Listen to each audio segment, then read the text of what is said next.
I'm Elise Nelson. I'm President and CEO of Vital Voices, and I want to welcome you all to Climate and Gender Action for a Thriving and Equitable Future, co-hosted by all of us at Vital Voices and Women's Earth Alliance. We know that women are disproportionately impacted when it comes to the climate crisis. We know that communities of color, Indigenous communities, are disproportionately negatively impacted. But we also know that these same communities, women, Indigenous people, and communities bring forth new and innovative solutions. Sometimes those solutions have always been there, and sometimes they're innovative and pioneering. And they need to be amplified and they need to be scaled. And today we have an incredible panel of experts to discuss the challenges, but also the opportunities, what's working and what needs to be scaled. And hopefully, how do we bring more money and amplification into the space of women leaders in climate? We're also thrilled to be joined by so many guests from around the world, across our global network and beyond, as this is part of the UN Commission on the Status of Women.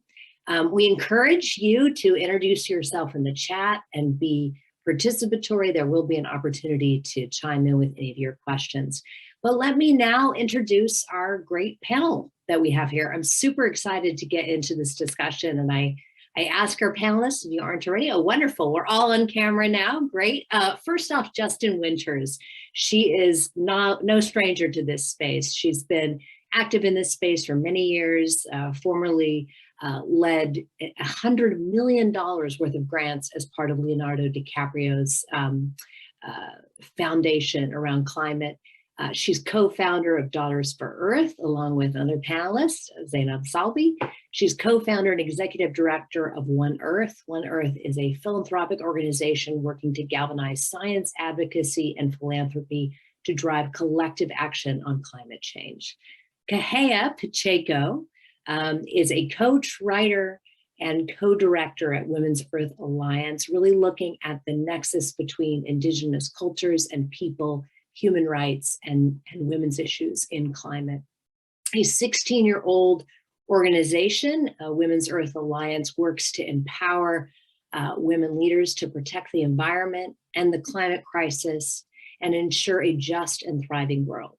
Kahea has a background in critical theory and human rights. She serves on the advisory council for 1T.org, the $1 trillion tree platform of the World Economic Forum. She's also a program advisor to Dr. Jane Goodall's Trees for Jane campaign.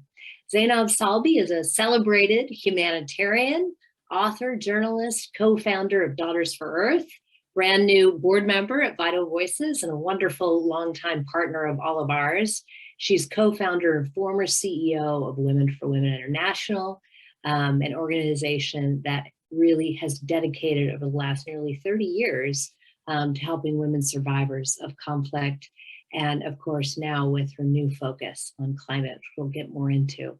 Renata Coach Alvarenga is a Brazilian youth activist and a leading voice on gender and climate justice and global youth movements, as well as a 2021 Vital Voices Voices That Inspire Fellow. She's founder and director of Empodera Clima, a multilingual initiative that advocates for gender equality and global South youth engagement in climate and policy decision-making spaces. So welcome to all of you. Thank you so much for being here.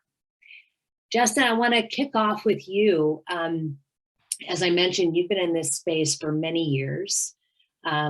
Really, I think, taking a large scope, working across many different sectors and organizations, bringing them into the space.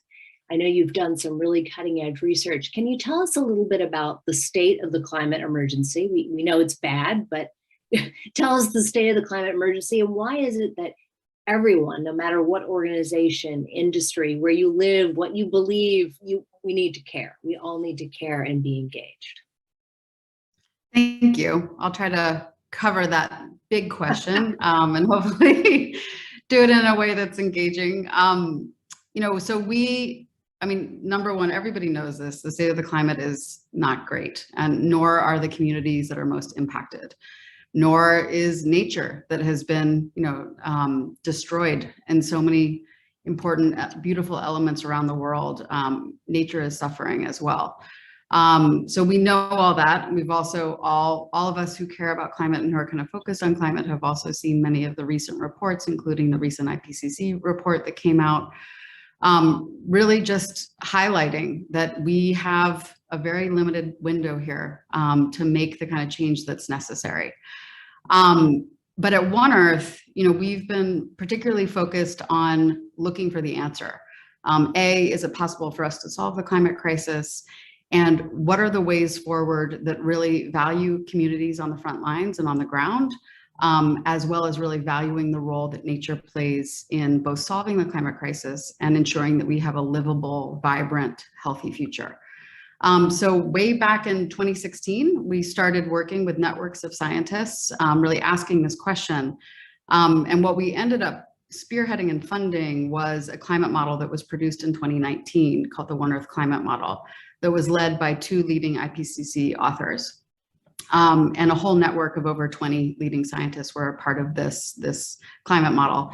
And by the way, I never had any idea that we would be funding and supporting a climate model. But when we looked into this space, we saw that all the climate models had been done, relied on a lot of false technology solutions, and really weren't elevating the role that nature plays in solving the climate crisis. So that's why we went down the path of funding science. Most importantly, what came out of that climate model was the answer: yes, we can solve the climate crisis. That we can actually limit global temperature rise to 1.5 degrees C and eventually bring it back even lower if we move with great kind of ambition and clarity about the central solutions pathways. So what the One Earth Climate Model and the additional science that we spearheaded showed us is that there's three essential pathways, solutions pathways to solving the climate crisis. And that is transitioning to 100% renewable energy in a just, equitable way.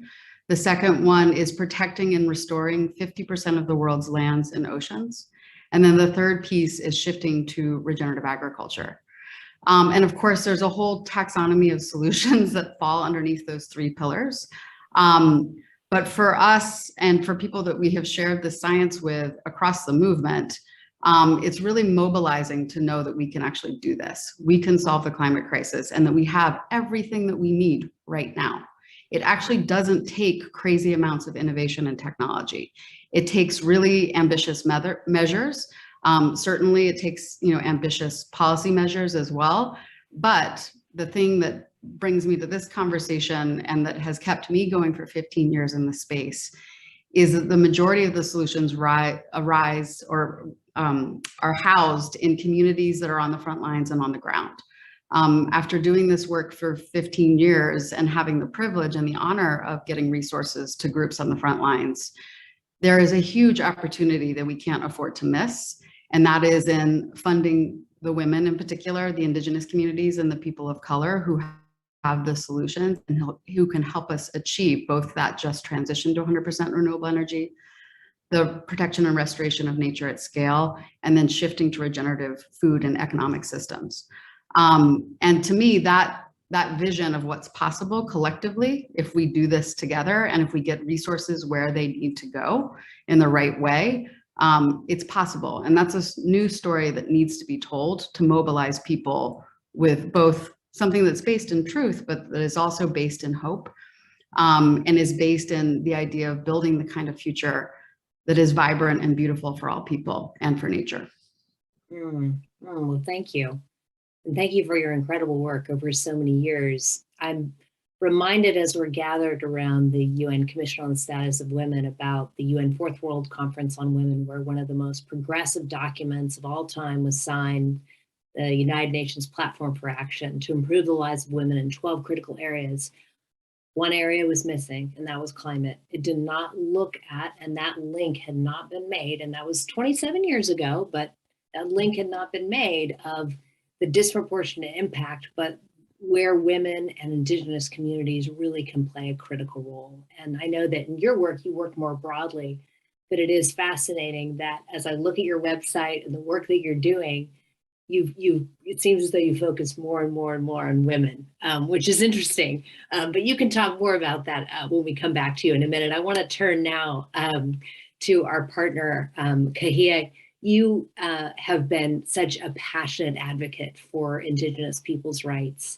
It's incredible to me that for 16 years, WIA has been doing this work, really one of the early pioneers in this space of connecting the dots. And you have been very much about the intersectional, how critical it is as we think about climate and climate justice to take an intersectional approach. Can you talk a little bit about that and how you think about that? Absolutely. Aloha pumekana kako, everybody. It's good to be here with you all. Thank you, Elise, and thank you, Vital Voices, the entire team, for your partnership on this toolkit and in this movement, and as well to my fellow panelists who I'm honored to be here with. As Elise mentioned, I'm Harriet Tubman. I'm a co-director here at WIA. And I just want to quickly say that while our team is based all over the world, I want to recognize that at the moment I'm located in Huichin, Ohlone territory, in what is currently known as the San Francisco Bay Area. And also, because it answers your question so beautifully, Elise, I wanted to share a link in the chat to a short video with everybody, so that if the team could drop that in there and everybody could watch it later on. It's a video we had created back in 2010, I believe, and talks about a vision for a world built around feminist climate justice and feminist leadership, which is exactly what we're talking about today. As a bit of background on my journey, which dovetails into my journey with WIA and your question, I grew up in a rural, systemically under-resourced village in Hawaii. One side of my family comes from the immigrant communities that worked in Hawaii's plantations, and the other side are Native Hawaiians whose lands were illegally taken by the United States. And growing up, Hawaiians were at the bottom of almost every so-called socioeconomic scale. We had the highest rates of poverty, the highest rates of teen pregnancy, high school dropout, unemployment, incarceration, kind of you name it. And this was the story we were told, the messaging I was getting as a young Indigenous woman. But I was really lucky to have a family that, more than anything else, had a different vision they held and safeguarded for my future. And that vision was that I could change that story. And also, if I chose to embrace and claim a different vision for my life, then I had a responsibility to reach back and really honor all those who made that possible, honor the community that nurtured me and the place that I come from. And in my life, that translated to supporting other women, especially for me, Indigenous women, who are doing all they can to protect those places that nurture us. You know, it's interesting, one of my favorite words in the Hawaiian language is aina, which is what we call the land. But when you break that word down, what it actually means is that which feeds us. And it speaks to this relationship between people and the places that nurture us. And as we all know, all relationships come with responsibility and reciprocity, and no relationship is gonna last if one party just takes all the time. So after college and law school, I joined Women's Earth Alliance as a legal research intern, and that was more than 10 years ago.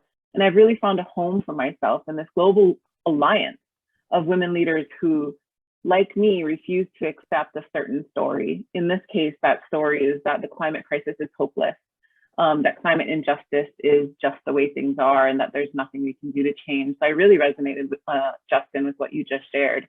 Because WIA was founded by the boldness of women leaders who knew that this wasn't going to be the story of our future. At our founding meeting in 2006, 30 women leaders from 26 countries gathered together to create a framework for transforming the world. The invitation was to come and be part of designing a global initiative that would connect and resource and catalyze the work of Black women fighting to protect our environment. That invitation was to come and create something that didn't yet exist in this space, which is a home for feminist climate leadership. This was about meeting an urgent and intersectional resource gap. WIA founding mothers all observed the same thing, even though their contexts were vastly different. Women environmental leaders were underrepresented in decision-making, unrecognized in the environmental movements and in media, and under-resourced in every way compared to their male counterparts. And the worst part was that, you know, they're cut off from each other. They're doing this work without the mentorship or the solidarity of a network. And yet they're making things happen. And so that's the model we designed 16 years ago. It's one that seeks out grassroots leaders working on the front lines to protect their communities' natural resources, their livelihoods and their health, and then invest in their long-term leadership through training, funding, and really this global alliance, this network of support. Because as you said, we know that, when women leaders have the tools, access, resources, and recognition they need, everybody benefits. Women are empowered, kids are safer, communities are healthier, natural resources regenerate, real change happens. And I think many of us have heard this phrase, women are on the front lines of the climate crisis, but it really does bear repeating. Women are on the front lines of the climate crisis. For generations, they have been caretakers of their communities, providing food, water, energy, shelter, caring for children and elders. And all of those responsibilities are impacted by the climate crisis because climate change is a threat multiplier. It exacerbates existing structural and social gender inequalities. So as those crises intensify, women and girls, particularly Indigenous women and girls, Black women and girls, and other women of color are hit hardest. They're more exposed to economic instability, to displacement, to sexual violence and death, especially in the context of the global South. And a few years ago, as an example, we had collaborated with the Native Youth Sexual Health Network on an initiative called the Violence on the Land, Violence on Our Bodies Report and Toolkit, which explored the connections between the health and safety of Indigenous lands and the health and safety of Indigenous women, youth, and two-spirits. And after 2 years of hearing stories of women and youth in impacted communities, what we learned was that women and young people are also those most severely impacted by climate change-inducing industries like extractive oil and gas projects. Many of those communities where these projects are located have become sites of chemical manufacturing and waste dumping and are known as sacrifice zones. Women in these communities, most of whom are Indigenous women or women of color, hold a cumulative body burden of pollutants that are in their immediate surrounding environment, which are then passed on to the next generation through breast milk and through birth. And other communities have seen a huge introduction of encampments of men who work for gas and oil industry. And all of this has led to impacts ranging from sexual and domestic violence, increased drug and alcohol use, missing and murdered Indigenous women, reproductive illnesses and toxic exposure, and more. And yet, like you said, from these front lines, women are best positioned to design the solution our world needs. And it's globally recognized that women's leadership is one of the greatest leverage points we have for increasing our collective climate resilience. And grassroots movements, those started by people like those of us on this call who care about our communities on the earth and believe we can change our stories. All it takes is one person to create a new vision and start taking action. And it's what, WIA leader Rebecca Jim, who's Cherokee, she did this when she found out that the iron and zinc mining in her hometown in Oklahoma was contaminating the water and poisoning her community. She organized, she lobbied, and she built awareness until the EPA finally announced a 5-year, $16 million plan to clean up her region. The same with Camille Hadley, who, she wanted to ensure healthy, accessible food options in her town in South Florida, which the USDA has designated as a food desert, where there's a large child hunger and homelessness issue. And so starting with a few plants in pots on her porch and growing from there, her organization, Little Growers, now produces healthy food, provides local jobs, and offers hundreds of kids programming in farming, climate resiliency, and STEM education.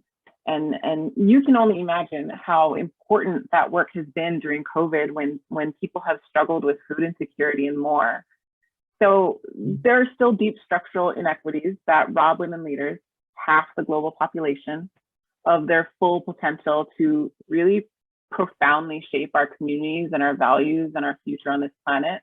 But it doesn't have to stay that way. And that's why we're here today having this conversation, right? It's a way to help everyone to take action that will move the needle in ways that will make the most difference in the long run. Thank you. Thank you so much. I think, as you say, so often women come into their leadership and come into really work on an issue through a personal experience. We certainly see that around the world with many of the leaders that we work with. And Zainab, I think about you and how, at 23 years old, you founded Women for Women, you and your then husband were on your honeymoon or I guess used your honeymoon and the money that you had gotten from your wedding to support women coming out of war. And you've been lauded for that work from, everyone from Oprah Winfrey to Council on Foreign Policy, and I'm sure Council on Foreign Relations too. You recently though made a shift, and I love stories of how women are drawn to things, and where you're putting your energy. I'd love for you to tell the story about how you made that shift to really work in the founding of Daughters for Earth, and where you see the future with that new initiative, which is so exciting. Oh, you're on mute. It's always great to see you, Elise, and to be in your company and the company of wonderful women in here in Kahia and Justin, who is my partner in crime for Daughters for Earth. I came from the women's movement, right? I worked in war zones with Women for Women International, and that was my focus. And in that space, as everyone here knows, their basic knowledge, right? That we always knew that women are, own 2 to 10% of land, just generally, that women are producing, small farmers, majority of small farmers rather are women, 70% of them. They're getting only paid 30% of the funds that goes to small farmers, and then they own less than 10% of the land, right? So we knew these facts. We also know that women get 10 cents out of every dollar that goes to humanitarian and development aid. So that was the world that I came from as I worked on humanitarian aid and development assistance to women in war zones. And I had since, this is my focus. I personally try to be an ethical citizen, what I call, or I try to be in consistency with my morality. So we do this recycling, I do the electric, all of these things that they tell us, this is what you need to do to help Earth, right? But two things really happened that really created a major shift in me to focus all my energy on Daughters for Earth and women in climate change. And one is personal, and one is professional. And the personal one is I almost died about 3 years ago. And in my healing, which really took me about 1.5 years, I had to spend all my time in nature. And I had to relearn how to walk and to breathe and to, be, honestly. And I felt that Earth was my cheerleader. Really, I felt like all the trees were like, you can do it. And the waves, they were like, you can do it. And I felt there's a certain level of gratitude, when you slow down because of illness or because of whatever life circumstances, you notice all the things that we take for granted generally. And in my case, I just really, it's just like, oh my God, I've been taking this Earth for granted, right? I mean, and I consider myself someone who really tried to be consistent in my morality. Still, you like move so fast, you don't notice the tree, you do not, you just like, oh yeah, I'll recycle. Yeah, and so on the personal level, I felt that I owe it. I personally owe it to Mother Earth. I still get emotional about it, for saving my health, basically, and that I can just say, oh, okay, good. And I'm moving on with my life. I've got to give back in more ways than they are telling us. Mass media policymakers telling us what we can do as individuals. That's a personal story. And the professional story is that in the meantime, I was approached by various people, including the other co-founder of Daughters for Earth is Jody Allen and Rachel Rivera, saying that what can we do to mobilize more resources and mobilize women and to be actively engaged in climate change. That was not my sector, Elise, but I just like, okay, let me find out. But I don't know much. What I found out was so shocking, really, given that background that we all know about the marginalization of women in policymaking and development and humanitarian aid and all of that, right? In climate change movement, I discovered it's even worse. And you think that it can't get worse than women getting 10 cents out of every dollar. It can, apparently, in the climate change movement. So what I discovered, and thanks to a large part to Justin Winters and all of her research and the work she did with One Earth, is one, Women indeed, as many research shows, including the UN, are going to be impacted, are impacted the most by climate change, particularly as it pertains to displacement and food security. And as also Kahia just mentioned, right? So that is, okay, where the majority of the population going to be impacted or are impacted by it. That women are innately doing a lot of the work on the front line and at the grassroots level, based on what One Earth and Justin were saying, that we need to protect and preserve 50% of Earth, we need to switch to regenerative agriculture, and we need to switch to renewable energy. Now, women were innately doing that, right? Protecting and preserving Earth, doing regenerative agriculture, which means we put as much good in the earth as we take out of it. I mean, this is my simple way of it, non-technical way of explaining regenerative agriculture. And yet, and this is what really like drove me mad, they got 2 cents, women still get 2 cents out of every dollar that goes to environmental justice. And coming from my background, I was like, oh my God, just as you think that women are marginalized in so many sectors, you actually find even more marginalization of women, and the same story repeating itself. We're being hit the most, we get the least resources, and our voices and our contributions are not encountered, like we're not invited in the decision-making tables or discussions and all of that. And when we did focus groups with women around the world and in America particularly, what we realized is that women at the grassroots level, everyday women, right? You and I and everyone else, where no one was talking with them. No one was mobilizing them, saying you can do, myself included, like, you know, you're told to recycle, but really we're still discovering what else can I do? And a lot of women were frustrated and saying, I need to do more. Please talk to me, you know, like tell me what is needed. And so with that spirit, that's just like, okay, this is big, this is important, and we need to mobilize all women to be part of the solution. And that is the foundation principle of Daughters for Earth. It's a few things. One is we need to change that 2 cents, you know, to make it 50 cents, like basically speaking. Well, how do we get the money? I believe that philanthropy is not something that is only for the ultra rich. All of us can be philanthropists. And this is, as you know, this is what I did with Women for Women International. You know, there we raised $146 million by mostly women giving $30 a month. The power of the people. We are living in the era of the people, and I believe in the power of women and the power of people, right? So in this case, we said, Daughters for Earth is open up for all women.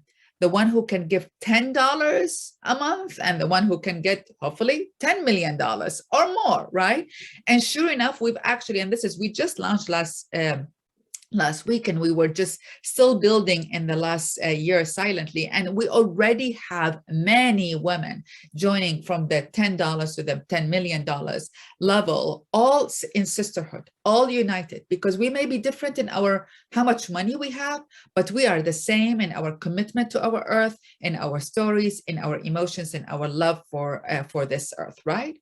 So the call out here is 3 things: is join us, is we need to put more money in the hands of women. And frankly, we need the world to hear and listen to the voices of women at the frontline level who are doing the work and not being included in the discussions.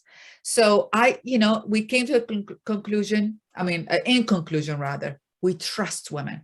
We trust women to get the job done. As you know, Elise, we worked on Afghanistan evacuation, right? We trust women to get the job done. And this is about unity among all women, where our plan is to put as much money as possible in all women-led efforts. It is about calling all women to be part of the solution. And it is making our voices loud and clear to all those who have been excluding us, because we are, while we are not necessarily part of the problem, we are definitely an essential part of the solution. Thank you. So great to have your energy, Zainab, focused on this critical cause, and your incredible ability to bring, partners and donors together to solve challenges. So thank you. Renata, your generation, I feel like, has brought such a new energy and really, I think, channeled the anger over the world that you all have inherited into real action. And I feel there's this incredible direct link between your generation's engagement in this issue. And I think the understanding of a much larger swath of people that this is indeed an emergency. So tell us about your work, because I know you have done so much to make this information about climate change and the emergency that we're facing accessible to many communities around the world. I had no idea that so much of the information out there was only in English. But then if we go back to what Zainab was just saying about women having so little money, Indigenous communities having so little money to tackle this issue, you sort of understand why. We've got a different group of people getting the information out and telling the stories. So I'd love to hear about your work. Thank you. Thank you, Elise. And let me just say, it's so powerful to go after all of you, having heard so much of your amazing work. I'm a huge fan of Vital Voices, Women's Earth Alliance, Daughters for Earth. So it's really a pleasure to be here. And on this month, right, Women's Month, CSW being about climate, which I think is monumental, just having done this work for a couple of years, it's just amazing that this issue is getting so much more traction, but to hear about everyone's work in the past years and decades, just really inspiring. So thank you so much for sharing the panel with me. But yes, let's talk about youth. I think it's really, really important. And, you know, we hear a lot of the times youth are the future, and we're talking about the future generations and all of that. But I think it's really the present, right? We're seeing the issues of climate change now. I think we've just had a really clear example of that. I think with the COVID-19 pandemic, as a humanity dealing with a global crisis and seeing how we reacted, what was the response in schools? How did education was affected for young people, right? So when we talk about young people, gender and climate and all of those very important conversations, I always like to trace it back to education. And it's exactly what you were talking about, Elise, in your question. It's that idea that knowledge is empowerment, right? So if we want to bring not just more women to the decision-making space, especially as was said before, Black women, Indigenous women, women of color to those spaces so that we can have better solutions, we also need to bring young people, because these are the people that not only have a lot of creativity, a lot of energy, a lot of boldness to suggest new things, but also that idea that this is what's happening to us as well, right? So when we look at climate decision-making tables, I mean, I started when I was 18, attending COP21. I was in the high-level space. I got the civil society badge, and I was so excited to be there with everyone in Paris. But I looked around, and I didn't really see a lot of people from my country, from Brazil, let alone Indigenous women who are, as Kahia said before, literally leading the fight. It's not that we need, right, women leaders on the fight. They are leading, and they have been for ages and centuries in those countries and in those forests and in those communities. But you don't see that translated to the actual decision-making space. So that was a little bit of what the little seed that got planted in me when I was 18 and wondering what I could do with that. You know, I had this amazing opportunity. I saw the discussions about human rights, about gender in climate, but then I went back home and I talked to some of my friends who a lot of them don't speak English. 1% of Brazil speaks fluent English. It's really not common, even though it's a big country, the biggest country in Latin America. And, you know, how would I send to them the Paris Agreement or send to them the Gender Action Plan, which is this framework that was created within the UN Climate Convention to address gender and climate issues, but it's not translated to Portuguese, right? So those little concerns and issues started becoming really, really important to me. And I created Empodera Clima, which is this global initiative that you introduced in the beginning, which literally stands for Empower for Climate in Portuguese or Spanish.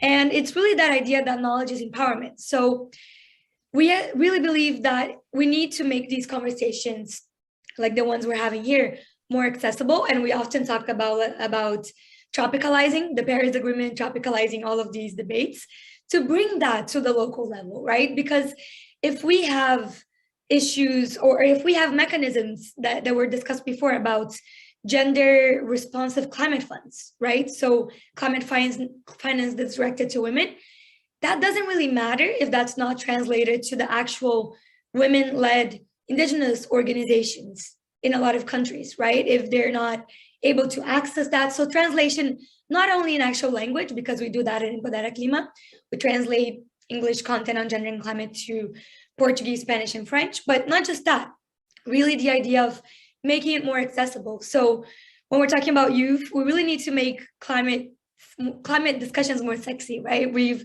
all had a little bit of climate science in school. Maybe I didn't really have a lot of climate education, even though I had access to good education. It wasn't something that we learned, about what is the UN Convention, what is the climate crisis. So I think to fill those gaps, we need to make it fun. We need to make it interesting. And we're already seeing a little bit of that shift, right? The powerful movements that young people, young teenagers, young kids are leading nowadays is all about kind of putting the power back to where it should be, right? We talk a lot about changing the systems of power, shifting the systems of power. And with Empodera Clima, we've seen that so clearly because it started as this very basic idea, as I mentioned, of launching this database on gender and climate in 4 languages. But clearly, we saw a need that these spaces have or must have for that youth perspective. So we started doing a lot more advocacy work, and we started doing a lot of education work with UN Girls Education, with the Malala Fund, with Plan International, because if you look at some statistics, we know that climate-related issues and challenges have prevented 4 million women, 4 million young girls and young women last year from completing their education. And we know that that number is rising, reaching, I believe, about 12.5 million by 2025. So we know that the issue is getting progressively worse. And that's because we don't have that system change being enacted right now. It's not just having that one tokenist kind of youth badge to access spaces, but really maybe in country delegations for climate conferences, adding that youth negotiator seat, right? Or more than one, and being able to open up space in that leadership level for young people, especially young girls, young women, young Indigenous women, young women with disabilities, all of those marginalized groups that are feeling climate change a lot more than others, but are not able to express their ideas, their plans, their solutions. So I think education is really kind of at the core of everything and what we've been trying to focus on in Empodera Clima. And I really think that's how we're going to be able to shift the power, right? And we know, I think there was a survey last year by Plan International that mentioned that 81% of the young people, I think it was a couple thousand of young people from all over the world that was surveyed, and 81% did not know about the Paris Agreement. 1 in 5 did not have any information about climate education, did not learn that in schools.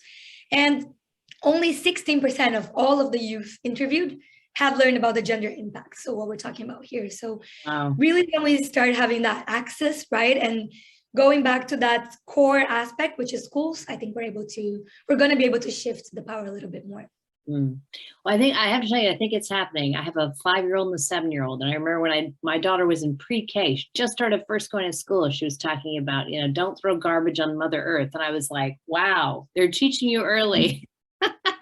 So anyway, I think it's starting to happen, but thanks so much, Renata, for your incredible work and really trying to get that information out to so many young people, because we know when they're ignited, they're unstoppable. Really for 25 years since our founding, Vital Voices has been very focused on identifying women leaders who are taking on the world's greatest challenges, obviously climate being one of those greatest challenges. And over the years, we've worked with women entrepreneurs and advocates who were working in this space on the crisis. But I think, a few years ago, we recognized this problem is too great. We need to do more. We have a network of 20,000 women working across different sectors towards different issues, but many of them hold positions of leadership and power, either formal or informal, in their countries and communities. How could they be a force for climate change? And so we actually partnered with our wonderful friends at WEA, Women's Earth Alliance, who we have known for many years and wanted to find ways to collaborate. And I think we finally hit on something really powerful. We worked together to create a climate gender action toolkit, obviously building on all their incredible work over the last 16 years, to really integrate climate and gender justice practices and enable people to do that into their personal and professional lives. And, I know I want to take questions, and we've got incredible activity going on in the chat. and wonderful posts on everybody's work, all the things that people have been talking to. If you haven't checked out the chat, there's a lot of great links and resources there. But Kahea, do you want to just talk a little bit about our toolkit that we've put together and how that's come about? Because I think it's going to have real impact. Yeah, absolutely. So WIA and Vital Voices came together about a year ago as two organizations with deep and active networks and curricula for supporting women's leadership across multiple spaces, because we both, like Elise was saying, we both saw a need to bring solutions to the climate crisis into the hands of anyone and everyone within our network who are feeling the urgency of this moment, who are wanting to engage. The challenge, I think, for both organizations was, and has been, how to not reinvent the wheel. How do we not start from scratch? Instead, this partnership and this toolkit has been about bringing each organization's unique expertise and all the learnings and iterations and community-led solutions we've gathered over the years, bringing that together to create the Climate and Gender Action Toolkit with the vision of ensuring that all votes, each and every one of us on this call, in our networks, in the world, all votes rise. And as I mentioned earlier, you know, WIA has been at the forefront of feminist climate action, really supercharging women's leadership at the community and institutional level to empower grassroots solutions. And we wanted to find a way to make our model, our time-tested model, accessible for others and to create pathways for action. Both Vital Voices and WIA wanted to support everyday people, no matter their gender, region, socioeconomic status, to formulate their own strategies for change. And this partnership has been about giving people a chance to really be at the headwaters of climate action in their own lives, because we know climate action and climate justice are interconnected problems that cross-cut many issues. Like everything else in the lives of real human beings, it too will not fit neatly into siloed fields of women's issues and environmental issues and racial issues and more. And regardless of that, women leaders in both our networks are, you know, regardless of what they're engaged in, whether that's government, civil society, policymaking, education, healthcare, many fields, we all need to have a shared and holistic understanding of what the climate crisis is, how it impacts different people differently, and how we can each take action to bring about solutions in those places where we live and work.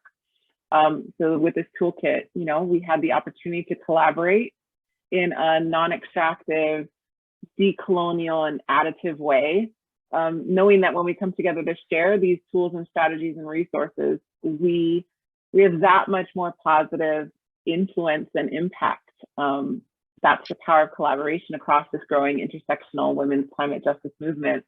And overall, we're really proud of this Climate and Gender Action Toolkit. It's a one-of-a-kind resource currently available for WIA and Vital Voices networks and programs that it provides a framework for integrating climate and gender justice practices into your personal and professional leadership. In the future, we do hope to share this resource more broadly and more publicly, perhaps running a future program to engage folks further in the climate justice and gender equality space. And we absolutely look forward to sharing that out to everyone when that time comes. Great, thank you. I'm just getting a question here for Zainab and Justin. Obviously, I know you just announced your Daughters for Earth grants, a number of grants at South by Southwest. Can you talk about some of the grants that you are most excited about? I know we really want to focus on scaling solutions, so I'd love to hear about those things that are working and that you're investing in. Sure. Well, one of our grantees is on the call, WIA. We funded two of their programs, both their Indonesia Accelerator, as well as their work in Kenya to reforest and do some agroecology work. So WIA has fantastic work and projects that we're excited to help scale. I guess some of the other ones is one that's near and dear to my heart is the work of the Sabo Alliance in the Amazon in Ecuador. We are helping them kick off a women's resistance movement across the Amazon. So they're taking a lot of the work and the success that they've had in protecting their lands and their culture in Ecuador, and helping to scale that across networks of Indigenous women across the Amazon.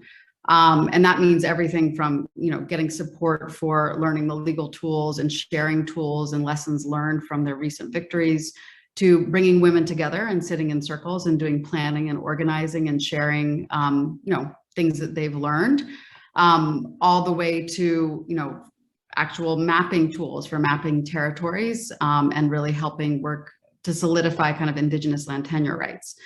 So that work is a great example of work that we're excited to help scale. There's also a phenomenal project that is near and dear to both my heart and Zainab's heart in Zimbabwe, with our partners. The organization is called International Anti-Poaching Association, and they have an effort called Akashinga, which is an all women-led anti-poaching unit.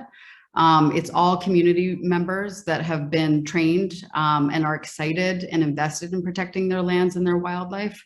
And it turns out that the women on the ground are the best ones to do that protection and guardianship work. They are truly badasses.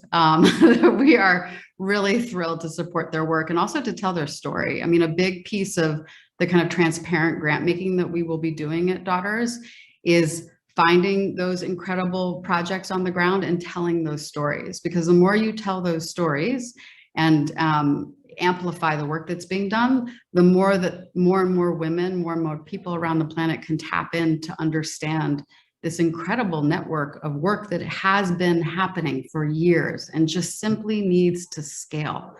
And part of that, one of the most important pieces of that is getting resources to do the work. One thing to just quickly mention, I've been thinking about this since we did our launch, actually. Some of the very first grant making that I did that led to the birth of the Sabo Alliance was getting them resources to bring in rainwater catchment systems that were, built by the community and brought in. Every family was building out a rainwater catchment system. And why were they doing this? They were doing this because their waters and their lands were toxic from oil spills. And how can a community fight for their rights if they're sick and dying? So it's a very basic, pragmatic way of starting to build power from the ground up. And it is usually women that are leading the way and thinking about the very pragmatic solutions that need to be built to build power. So at Daughters for Earth, we're incredibly excited to work with a broad network of partners. Many of you are on the call, but partners who have done this work know more and more networks of women doing incredible work. And we just believe in them. And we believe by getting them the resources, they can scale the solutions in time. I just want to add quickly, Elise, that actually is transparent also, so everybody can go and see exactly what groups are funding. Actually, anybody who contribute in public donations, also 100% of that will go to these groups. So there's few principles that we're trying to do this. One is transparency and authenticity, of course. The second one is collaboration. Not only we are funding groups who are collaborative, but also we are collaborative. There's 4 co-founders. We work together and making things. It's like trying to demonstrate a new way of leadership, where there is based on trust and collaboration. And then the last but not least also is a principle of trust. So a lot of these grants are not necessarily you have to go through the arduous process of writing up. It's really using our women's network, which everyone is part of here today, to identify these women who are marginalized and who have done the hard work but not been supported enough. So using the power of the network and the power of women to identify these women groups and to put some more resources in their hands. And forgive my cat, she is a she who is insisting on being part of the conversation. And we're talking about climate change. I think we need to include all the beings in it. That's wonderful. And it's always good to have support animals these days, right? I mean, particularly in these conversations. Renata, there's a wonderful comment for you, just from a Brazilian woman, just wanting to thank you for your work. And just how do you engage young people within the climate justice space? What has been your experience, particularly at COP? You've attended COP a number of times. We all have seen, the statistics about the low representation of women, particularly in the inner circles and in the negotiations. Can you talk a little bit about your experience being a delegate there, how you would encourage other, not just young people, but women, who are active in this space and getting their voices heard in these important spaces? Yeah, thank you for the question. And thank you, Nubia, obrigada for the message. I love that. I love being able to kind of tell people, have you heard of gender and climate, and introduce that topic. I was just in Colombia last week for this women conference, and I talked about ecofeminism. And a lot of people in the audience didn't know. And these are women that have been working on women's rights and feminism and all of those amazing issues for 20, 30 years, right? So I think it's a topic that's still not being talked about enough, and it's not civil society's fault or anything else. It's, I think, a global thing, right? It's the media that's not highlighting this enough. It's governments that are not opening up space a lot of the times for this.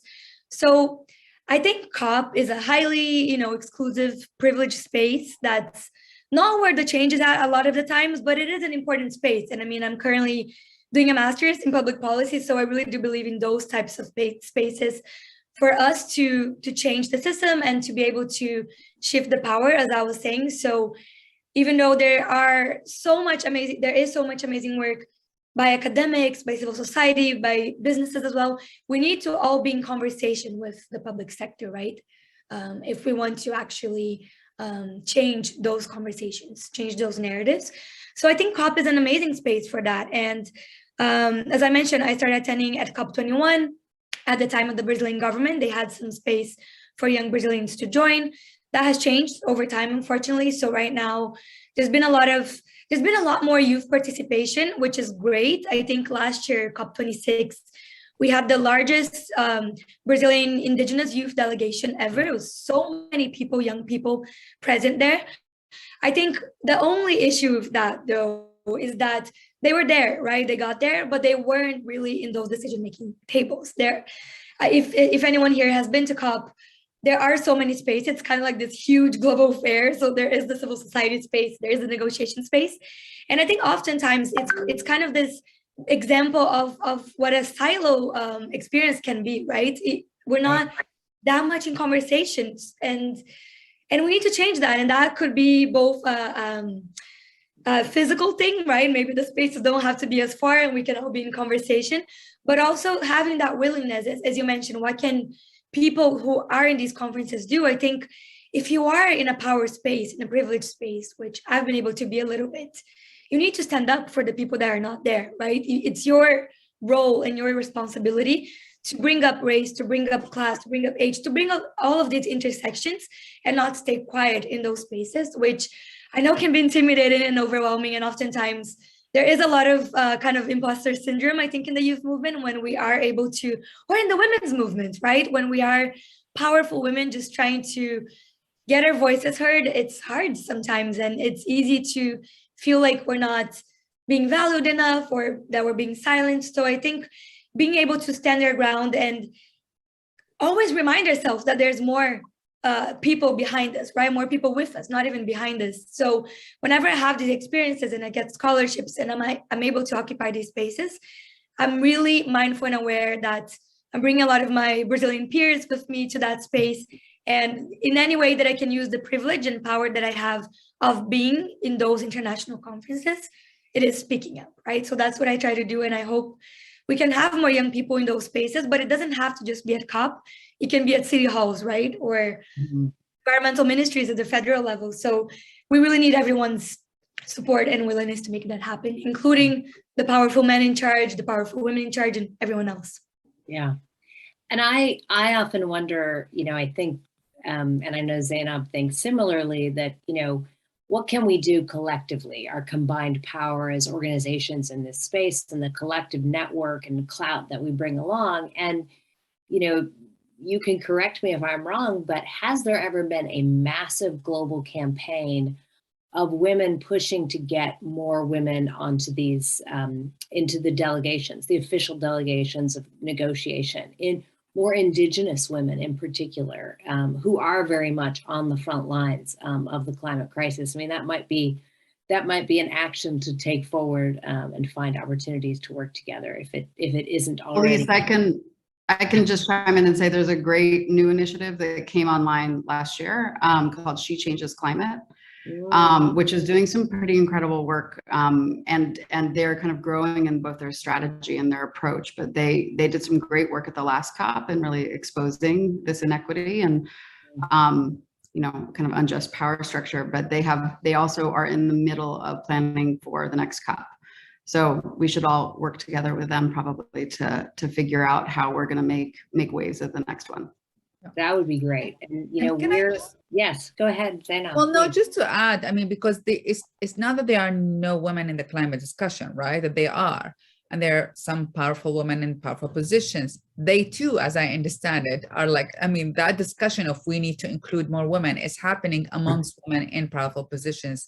And yet they too are marginalized. It's not like, that they have all the room for themselves. So that awareness that women are lacking in the discussion, I think I would say not only amongst, Renata, what you're saying about the youth, but also even with, as I see it, as I understand it, also with the strong, the powerful women who are still marginalized in these discussions. So I come from the perspective that we should all act in however ways we can.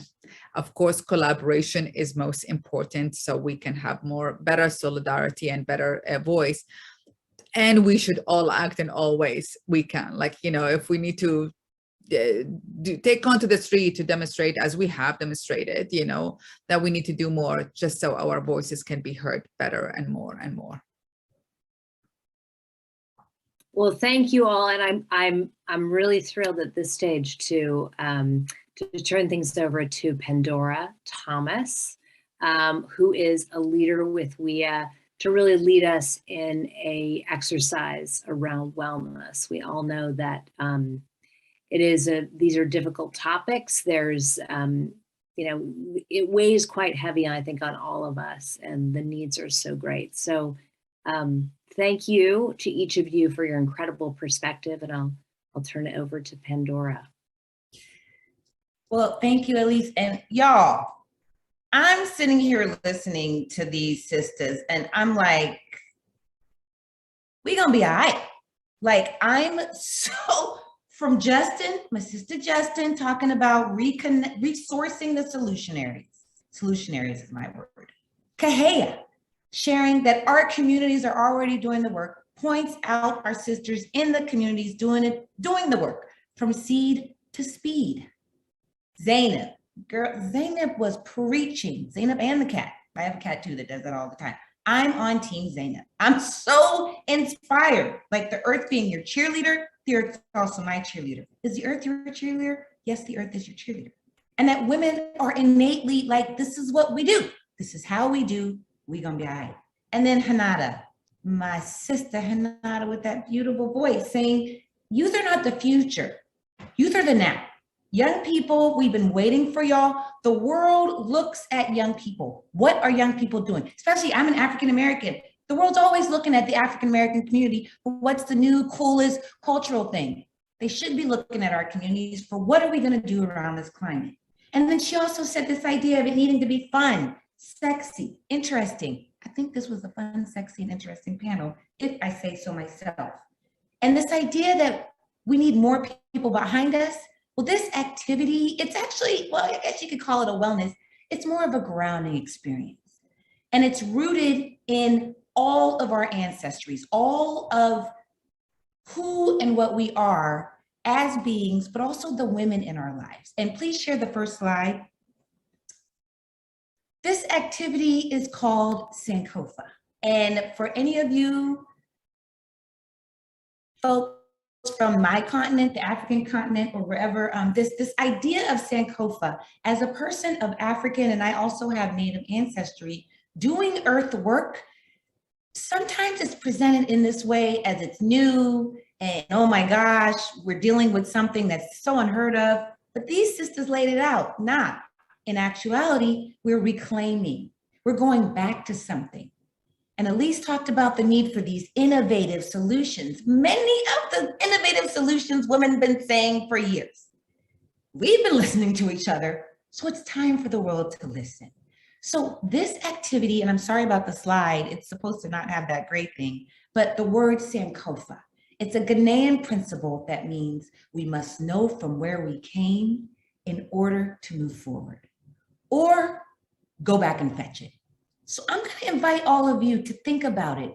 Who are the women or feminine entities or feminine beings, human and more than human, who inspire you, who have taught you, inspired you throughout your life? Someone in your family, someone not in your bloodline, someone you've read about, someone you've dreamt about, an ancestor or a future descendant.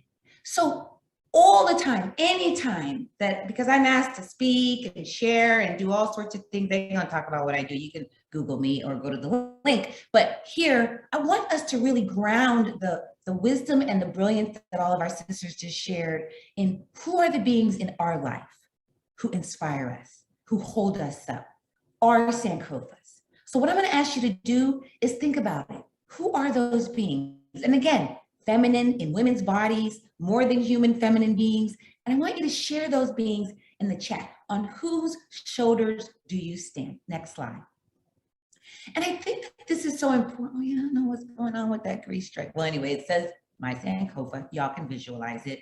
I really think that it's important that we continuously do this, because someone actually typed in the chat, how do you do self-care and not get depressed? And again, for many of our communities, this has been our reality ever since we were born. It's not like we just woke up and now there's a challenge we're dealing with. But for many of us who linking into the climate justice movement, it's really overwhelming. Sankofa can help you to ground in something that's older than you or coming in the future, and tell those stories on whose shoulders you stand. So as I'm sharing my Sankofas, I invite you to start to share your Sankofas in the chat. On whose shoulders do you stand? Who are the people who hold you up, lift you up? And how can you start to do these activities with your community? Whenever we bring our communities together, let's start with our legacy. Let's acknowledge that this movement's much older than any of us. We've been here before. And as I said, we're gonna be all right. So I'm hoping you're sharing in the chat. I'm gonna start to share. So my first Sankofa, the redwoods.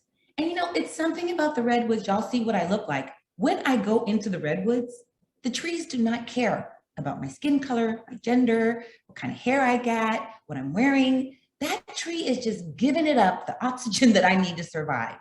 And I feel beautiful. So I just wanted to anchor this conversation of my Sankofa in the redwoods. I live in the Bay Area, so I'm near coastal California redwoods, some of our ancient oldest descendants. I see someone is sharing their Sankofas. All right, bring it. So first starting with honoring the redwoods. Then I'm gonna go to the right. I don't know if y'all know who that is, Octavia Butler. She is now an ancestor.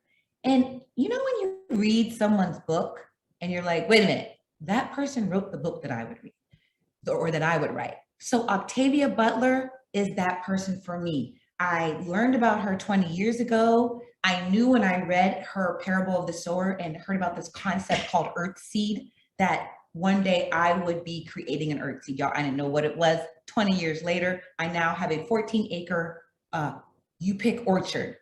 They're practicing Afro-Indigenous permaculture practices, and it's called Earthseed. So again, I got to give it up for my sister Octavia Butler. She has inspired me. She has taught me how to be who I am through her literature. And then on the lower bottom, I found this dope photo. Y'all know who that is? Harriet Tubman. And it has, well, the gray is showing it, but I acknowledge who drew this artist, but it's her reaching out to the hands. Imagine our sister Harriet Tubman. And do you know that the reason Harriet was able to lead so many of our communities through the wilderness, through the waterways, was her relationship with our earth? She had an integral, ancient, rooted relationship with our more than human kin. So I had to bring Sister Harriet in. And then last in the middle, that's my cute mother, Frances. She is not an ancestor yet. She has been diagnosed with Alzheimer's, but Alzheimer's don't have her. As you can see, she's happy, cute as can be. And then my future, that's my little nephew, Lance, he is my dear sister Corinne's son. And so both of them are kind of my ancestral and future Sankofas that I wanted to share that are grounding me. And my mother taught me everything I know about the land, taught me everything I know about loving all beings, our more than human kin, honoring our elders, all the things that we are trying to teach the world around climate justice. Y'all know the grandma's been teaching us that stuff. So I put my mother there to remind me that this is a lifelong journey I've been on. The lessons we need have been being taught to us as long as we've been here, y'all.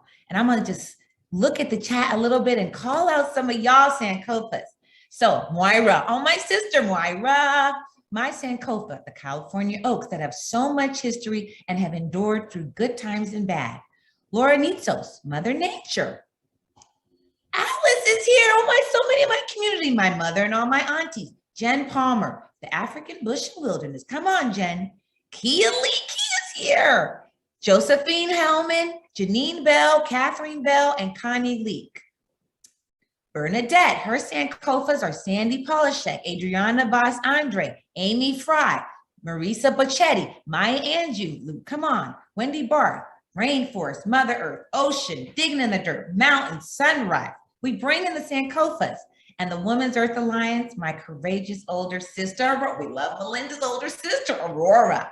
So y'all, I just wanted to share this activity, and sure, you can call it a wellness activity, but if anything, it's a grounding us in who we really are, remembering that we came from our earth. We will eventually all go back to it, even if there's a box separating you. Hopefully many of us will just be sprinkled right back on her with this new movement of burying people straight into the soil. And let's start acknowledging who we as womb men are and how we are all going back to our mother. That is Sankofa. I offer it to you. And also as a person, if you're not someone of African ancestry, calling it Sankofa might feel awkward, but find that thing related to your culture or to a community that you're a part of that allows you to set the tone to ground these conversations in something much bigger than older than who we are. Thank you for being a part of this. And again, I just send y'all so much love and blessings. And I'm gonna close out with Jocelyn Lairs, my grandmother, Elena Suarez Greenberg, born in Punta Arenas at the south of Chile. And so it is. Back to you, Elise.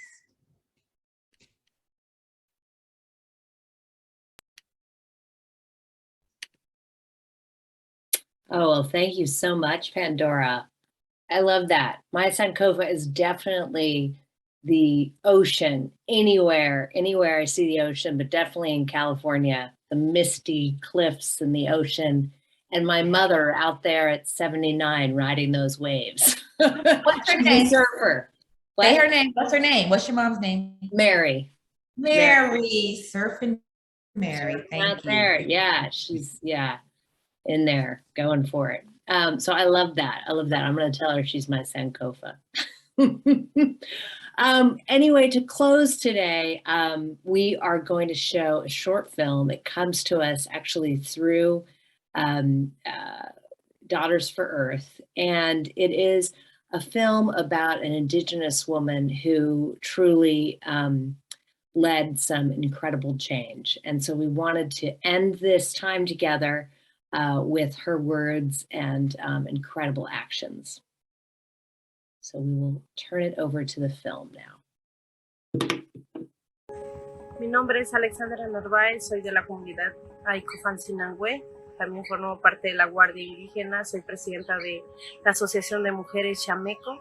Somos 54 familias en un total de 298 habitantes. Somos un pueblo pequeño.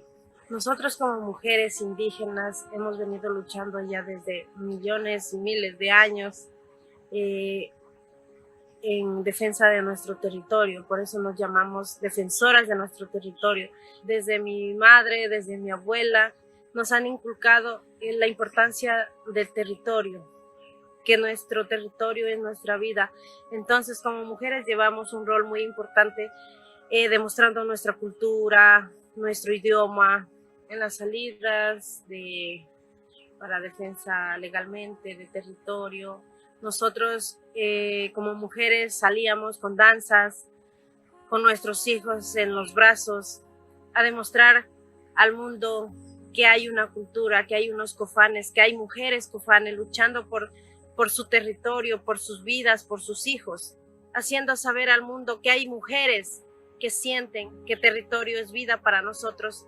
Entonces fue una lucha, y es una lucha y será siempre que nosotras las mujeres caminemos, gritemos, alcemos nuestras voces, algo que como comunidad sinangüe logramos. Como mujeres logramos cuidar nuestro territorio, logramos que esas empresas mineras, grandes mineras, se vayan de nuestro territorio, respeten nuestra casa, donde vivíamos libres. Entonces, también lo que logramos es dejar un precedente para otros territorios, para otros pueblos y nacionalidades indígenas, que con lo que Sinangüe ganó, también se puede hacer también en otros territorios. Entonces, es una lucha de todos los pueblos y nacionalidades indígenas que Sinangüe también ha ganado. Ha sido la unión, la fuerza que nos ha llevado a pelear por nuestro territorio, a tener esta victoria, ¿no? Que no solo es de los hombres o de más gente, ¿no? También ha sido el hecho de que nosotros como mujeres cofanes también tenemos voz, también tenemos fuerza para defender, para salir a las calles con nuestras voces a decir que no queremos minería, que como mujeres tenemos que dejar un legado para nuestras hijas e hijos. Invitamos a todos a que se unan a esta lucha de las hijas de la tierra, de llevar vida a todos los territorios, de decirle al mundo que nos unamos todos, nos aliemos y juntamente luchemos para que tener aún un mundo donde respirar un aire puro y unos territorios intactos.